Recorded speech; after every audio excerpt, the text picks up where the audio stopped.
ഞാൻ used car inspection ചെല്ലുന്ന പല സ്ഥലങ്ങളിലും എന്നോട് ചോദിക്കുന്ന ചോദ്യമാണ് ഈ വയറിൻ്റെ അറ്റത്തെ ക്യാമറ കൊണ്ട് വല്ല ഗുണവും ഉണ്ടാകുമോ എന്നുള്ളത്.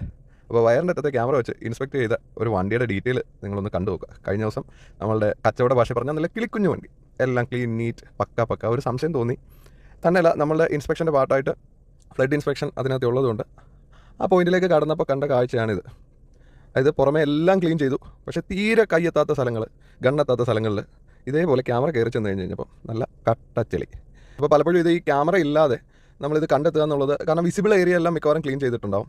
അതേപോലെ ബോൾട്ടുകളൊക്കെ തന്നെ ചിലപ്പോൾ പുതിയ ബോൾട്ട് ആയിരിക്കും യൂസ് ചെയ്യുന്നത്, അപ്പോൾ അതിലെങ്കിൽ റെസ്റ്റ് ഫോർമേഷൻ കാണില്ല. തന്നെ ഈ വണ്ടി അധികം വെള്ളം മുങ്ങി കിടന്നിട്ടില്ല, അതായത് ജസ്റ്റ് വെള്ളം മുങ്ങി വിത്തിൻ ഫ്യൂ ഡേയ്സ് ക്ലീൻ ചെയ്തിട്ടുണ്ട്. അതുകൊണ്ടാണ് ഏറെ ഏരിയകളും നീറ്റ് ആൻഡ് ക്ലീൻ ആണ്. ഇതതിൻ്റെ AC വെൻറ്റിനകത്തിലേക്ക് ക്യാമറ കടത്തി വിട്ടപ്പോഴത്തെ വിഷ്വൽസാണ് നിങ്ങൾ ഈ കാണുന്നത്. ഇത് നോക്കിയാൽ കാണാം, വെൻറ്റുകളിലെല്ലാം മണ്ണിരിപ്പുണ്ട്.